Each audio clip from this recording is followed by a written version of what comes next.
Clifton gains center ice. He'll take a look as his teammates are making changes and now sends one to the middle of the ring to score!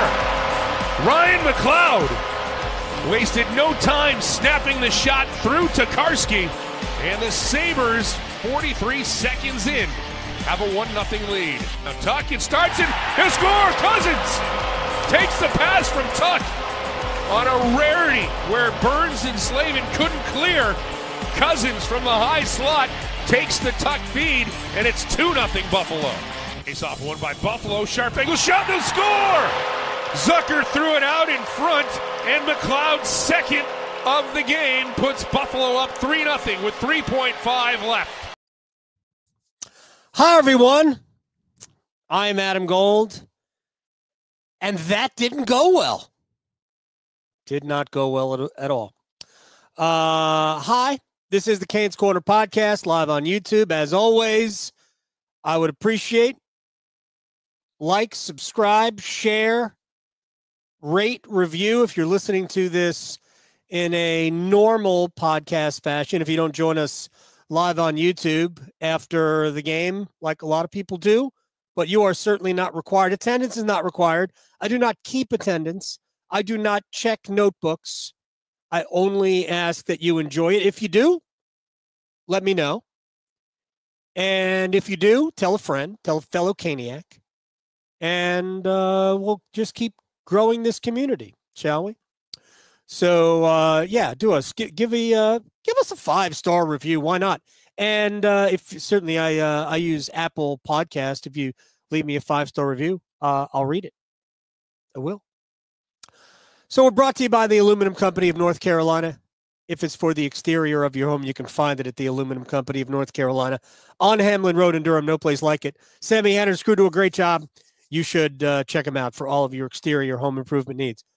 Before we begin, I think we should hear from the head coach, Rod Burnham. Gave goals away again. The first one can't go in, but we were loose on our gap, and then we turn over, no pressure on us. We just turn it over, and then the 6 seconds left, we don't line up right on a face-off win, and it's in your net. So it should have been a tight game going into the third, not down 3. That's now you're essentially game over, and they're just hanging back now. They don't need to put any pressure on us. So, did you like what you saw in the third? Yeah, but it's irrelevant because I just said they're just in cruise control. The urgency needs to be there right from the get-go, and it wasn't. Can't say it any better than the head coach did, but we're going to try over the next 25 or so minutes. Again, thank you very much for spending time. I'm going to say this. I mean, I went through some of the comments. I appreciate everybody's want to. I really do. And I do not disagree with, it's hard to disagree after tonight. It's hard to disagree with anything anybody said because we're reacting to what we just saw. What we just saw was awful. But to the people who think that I sugarcoat anything, I got nothing for that. Because if you haven't listened to this, not just this year or last year or the year before or the year before, and don't get that I am telling you straight, I don't always tell you what you want. I am telling you, A, how I see it, and B, how things have been presented to me.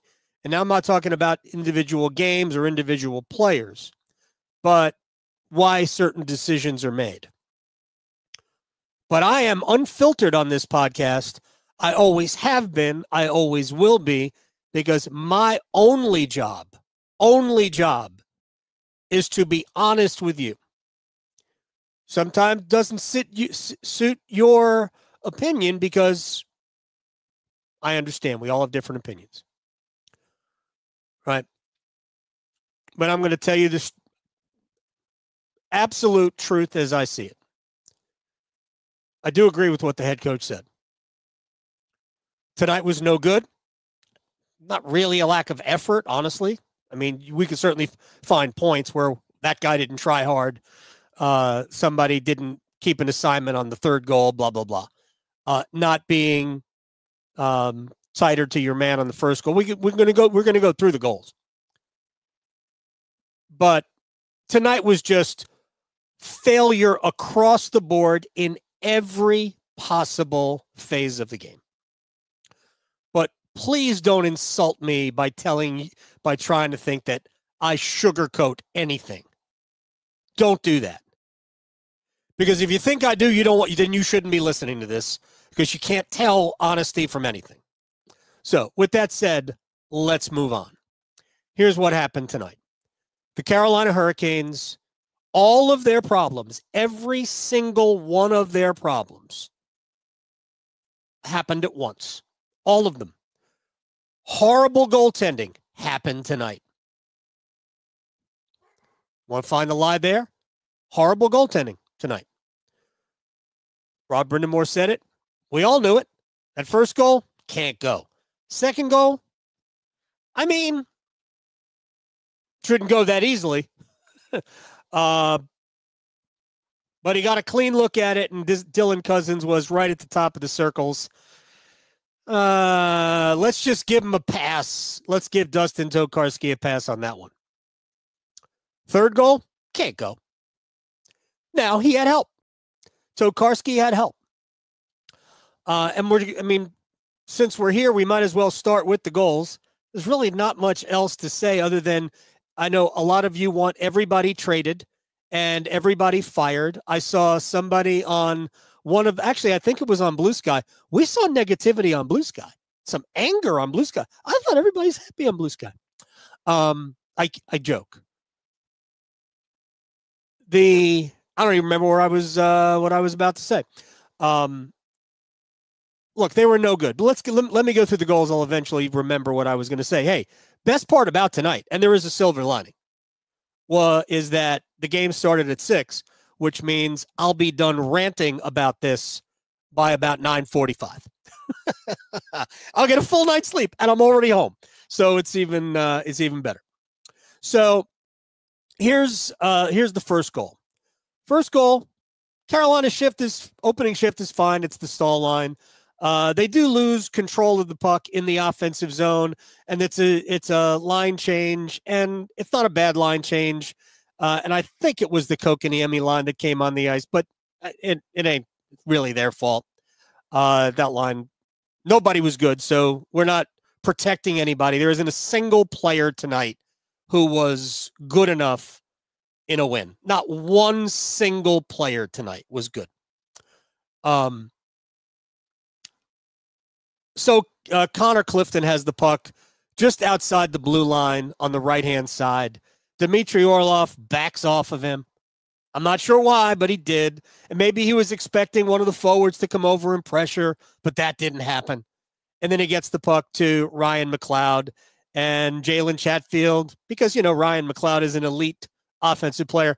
Jalen Chatfield couldn't deny a shot, couldn't get close enough to him. And then his shot beats Tokarski inside the left post. It's an unacceptable goal in every possible way, an unacceptable goal. That's one. So Carolina, later in the period, they had 2 power plays after that. And the first power play was tragically bad. What did I write down here? I'm just going to use my notes. Why not? Because I make them. First power play, vomit. That was what I wrote down, vomit. Second power play, I wrote down 2 for 2. There actually were 2 pretty good chances on the second power play. After screwing it up initially, I think Necas got the puck knocked off his stick at the blue line. And Hurricanes had to reset. Aho had a good shot from the slot, but the puck was on its end. It wasn't flat. So Aho didn't get there wasn't a ton on it. And the truth is that I think he hit Ukko-Pekka Luukkonen with it in the chest. That's a problem. Then Jackson Blake, from pretty close to the same spot, maybe a little bit further to the right, missed the net high. Got to hit the frame there, son. Son, who the hell am I? Anyway, that was their power play. The really best scoring chance Carolina had in the entire period, though, was shorthanded. Aho to Jarvis, shorthanded. Good save. UPL came over and made the save. My criticism of Aho here will be similar to what you have heard me say before. I think Aho gave up the fact that he was going to pass it too early, and it made it easier on the goaltender to get over. At some point, Carolina's best players are going to have to be their best players. And their best offensive players, are going to have to be their best players. I know it wasn't a terrible play to pass it to Seth Jarvis. That's not a bad play.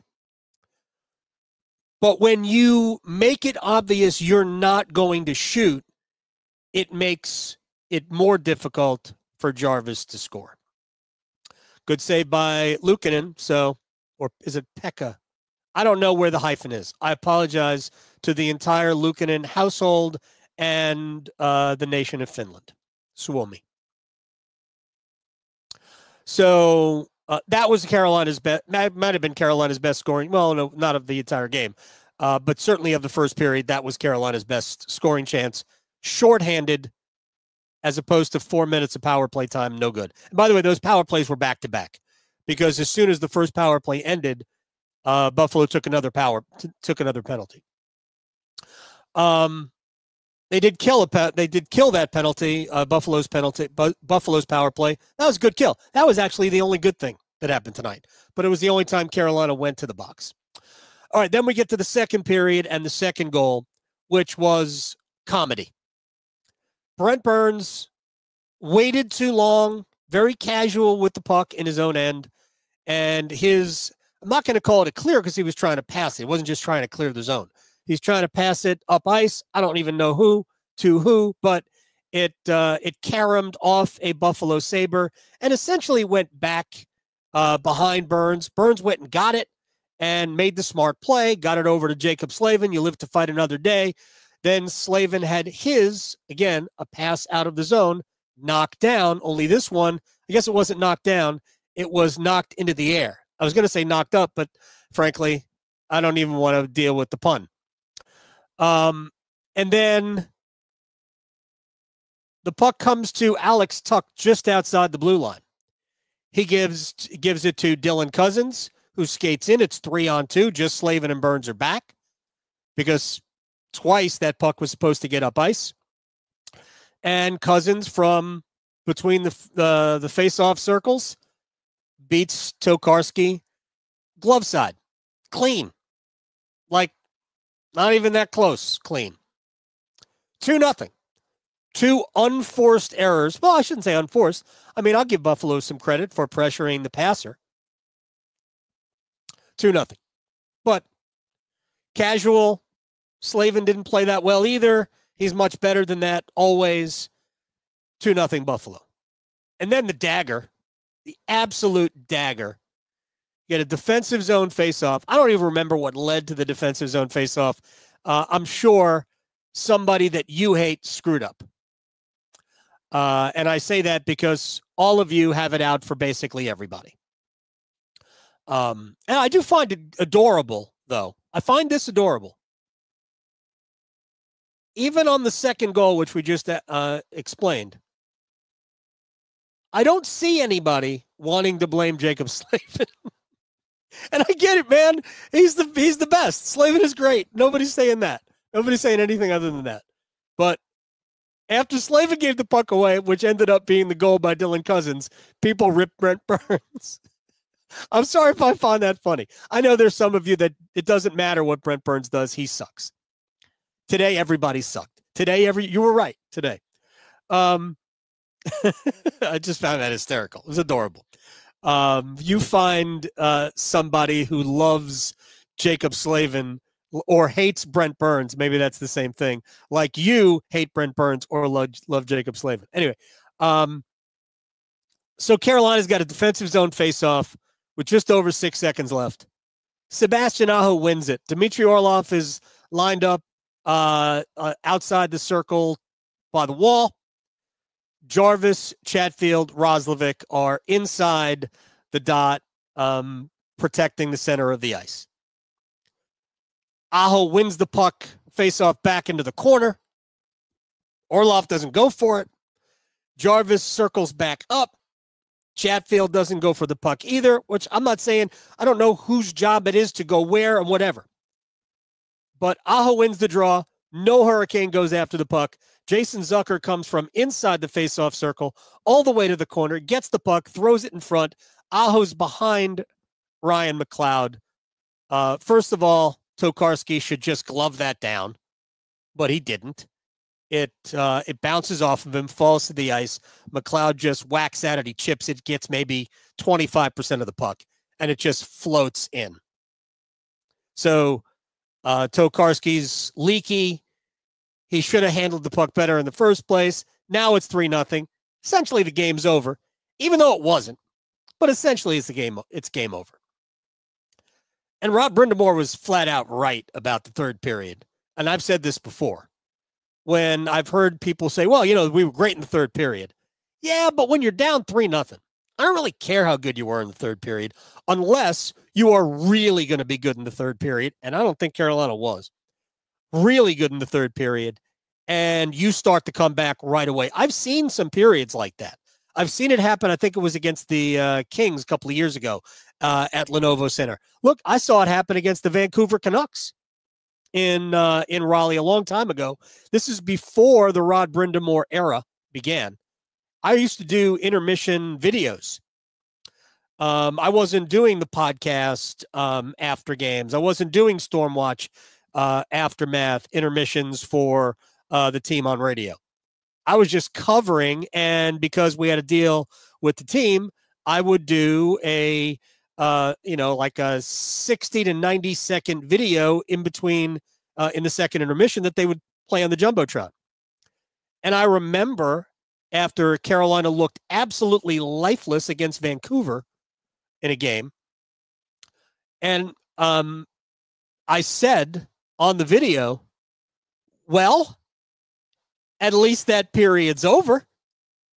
And then went on to say, I kid you not, this is true. And I have to say, I kid you not, this is true, because it didn't air. They didn't use the video because they felt like it was negative. It started out that way, but the rest of it was positive, because here's exactly what I said. After I said, well, at least that period's over, I said, but if Carolina can get one right away and get a little momentum, you never know. I think the Hurricanes were down 3 in that period. Carolina tied it up that night against Vancouver. We can go back and I can dig up the box score, I'm sure. Carolina tied it up with in the first 5 minutes of the third period, and then ended up winning by 2. It ended up being like an 8-6 win over the Canucks. Now, Carolina wasn't yet a playoff team, and the Canucks were not all that great. But that doesn't matter. The point is that if you got an early one and maybe got some momentum off of that, yeah, it's possible. 3 goals ain't that much. Carolina's scored 3 goals in short order before. And you did get a break. The Jacob Slavin goal, which I'd have to look at the replay. I stopped caring about the replays at some point during the third period, but that Slavin goal has no business going in, no net front presence at all. It knuckles, I think it skips, and goes right through the goaltender. That made it 3-1. You thought, oh, wait a second. That was a goal? And Carolina was good, but I don't think Carolina was great. They didn't really get a huge energy boost from that. They weren't flying around hitting people, causing a ruckus. And they really didn't have that many more great scoring chances until final. And I thought, I honestly, I said this on, I think it was Blue Sky, that I wouldn't be surprised if Rod didn't even pull Tokarski. For those of you who are Carolina basketball fans, we've all seen it. And we've seen it's not just, when Roy Williams did it, other coaches have done it. He decided, you know what? These guys ain't giving me enough. I ain't giving them enough. So I just assumed, we saw Roy Williams just not even coach anymore. Whatever, you guys figure it out. I wasn't sure Rod was going to pull Tokarski. But an offensive zone faceoff with about 3.5 minutes to go, he said, whatever, we'll try it.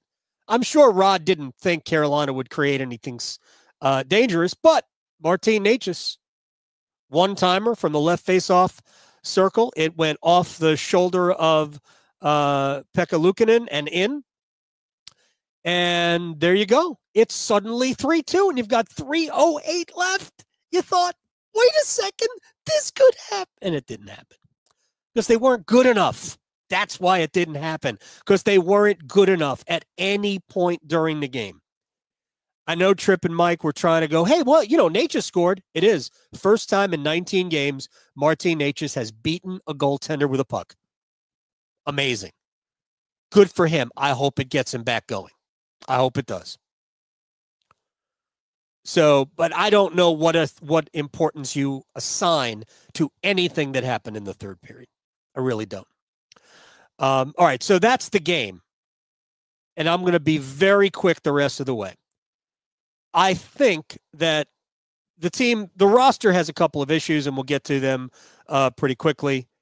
But for our D's no good, we need this, we need that. Nah, the D's fine. It stunk tonight. The goaltending is not fine. I'm telling you, people, it is discouraging to the players. They put on the best possible face. But when you give up almost on average, a terrible goal every game, the margins in the National Hockey League are this. They're nothing. And when you give away a goal a game, you lose. Or you end up in overtime when you shouldn't. I don't know why this is a complicated thing for people to understand. And this, so far, to me, this season has been a failure of management to not address the problem. I get it. You didn't want to be the team that was held over a barrel, paying an exorbitant price for a goaltender who wasn't that good. But the Carolina Hurricanes, a month and a half ago, needed another NHL goalie. That's what they needed for two reasons. One, hey, Dustin Tokarski, love you, bless you, thank you for 4 good games. Hey, I actually think he played well in Nashville and got his bleeps lit on fire because his team in front of him was awful. But it should have never come to Dustin Tokarski. It should have never come to Spencer Martin starting 4 games in a row. If Pyotr Kochetkov wasn't going to be capable of being a number 1 goalie, because that's the job, that's what he was given, if he was not going to be capable of being that goalie, then they had to go out and get another one. And they didn't do it because they didn't want to pay the price to do it. Whether it's prospects or draft picks or salary, they didn't want to do it. So they rolled the dice that the team could overcome the goaltending. And the team, which we all knew this year wasn't as good as last year or the year before or the year before that, shocking, wasn't able to overcome bad goaltending. And as soon as Kochetkov proved that, at least for now, he was incapable of giving you consecutive consecutive bad goal-free starts. Is that too much to ask? Give me 2 or 3 starts in a row without allowing a bad goal, even in a win. As soon as he proved that he was incapable of doing that, it's not to say that he didn't play really well, because at times he did. Like I've said before, within games, Kochetkov would be great. The Tampa game is actually the season for him in microcosm. He was great in the game against the Lightning. Great. Until he wasn't. And the goal that got you beat in regulation so you get nothing out of it, it's a goal that top half of the league, not Andrei Vasilevsky, top half of the league starting goaltenders. It's a goal that they don't allow. And he allowed it. So Once it was proven that he could not be that guy yet. And again, we've seen enough high end where you think, well, it might be there. It might be there.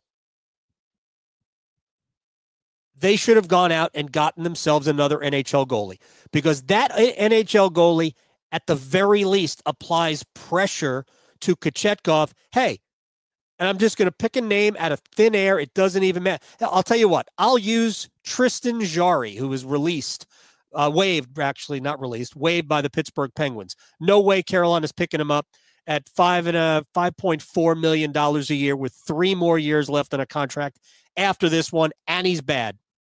Although he is an NHL goalie. So if he didn't have 3 more years left in a contract, if he had 1 more year left in a contract, I could see the Hurricanes doing something. But he's got 3 more years. Pittsburgh ain't paying half the freight for 3 more years after this one.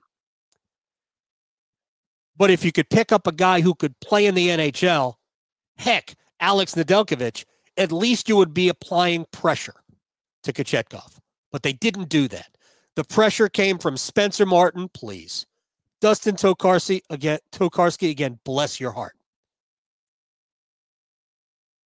When Freddie Anderson was only going to be out weeks at the very beginning of this, you can get away with it. But when weeks became months, nah, man, you had to go get a goalie, and they didn't. Didn't want to pay the price. Hey, look, calculated risk, I guess. They never thought this season was going to be spectacular. Making the playoffs is a win. I said this to a friend a month ago. I kid you not. I said it to a friend a month ago. My opinion of this team, they'll make the playoffs. If they win a round of the playoffs, that would be an amazing result. I think they're going to make the playoffs. Whether it's New Jersey or Washington in the first round, I think Carolina's going to finish in the top 3. I don't think they're as bad as they look tonight. Even if they played 500 hockey the rest of the way, maybe a couple of games over 500 hockey the rest of the way, they're going to finish 3rd. And do I think they're going to beat the New Jersey Devils or the Washington Capitals? I actually like their chances better against Washington than New Jersey, but I think they can beat both. Doesn't really matter, right? I think with Freddie Anderson, they're a better team. That's going to be the number 1 goalie when we finally get to it. And I think when the Four Nations tournament is over, it'll be Frederik Andersen who gets not the lion's share of the work. We'll still go back and forth. He and Kochetkov will probably platoon. And when we get to the playoffs, it'll be 31 because 31 is the more steady goaltender. But I think the mistake that Rod made last year, he won't make this year. We'll see a little bit. We'll see Kochetkov sprinkled in the playoffs, and maybe Carolina gets out of the first round. But that's what I think this team is. And I think that's probably the reason why the front office didn't do anything about goaltending. The other part was you really can't put yourself in a position where, like Kochetkov had a hand issue. This is why he didn't play tonight. It wasn't a benching, and it wasn't, he got hurt in the game the other day. He had a little procedure done on his hand, and Rod was like, he could play, but he's not 100%, so let's let Tokarski play. Maybe we'll just play well since we've played well in front of him. Nope, did not happen tonight. And the crappy goal that was allowed in the first period just kind of set the tone for the game. I don't know if the team might have been fine had that goal not gone in, and the same thing might have happened either way. But I do know this. Those are 3 bad goals to allow, not all on the goaltender, right? The first goal is bad. I mean, actually, they're all stoppable shots. The first and third should have been stopped. Second one, we can give Tokarski a pass. But we also already talked about all the things that went wrong ahead of time. I was surprised Rod Brind'Amour didn't juggle his forward lines. He made one switch. He flipped Juha Jaska from the 4th line to the Kotkaniemi Necas line, and he put Robinson back with Drury and Blake. I have no idea if that's a promotion or not for Jaska and or Robinson. I mean, I kind of think that the Drury, Blake, Jaska line was maybe Carolina's best line of the night, but honestly, that's a pillow fight. So, welcome to rock bottom, because I think that's what this was tonight. And that will do it for us. And I appreciate you hanging out. I do.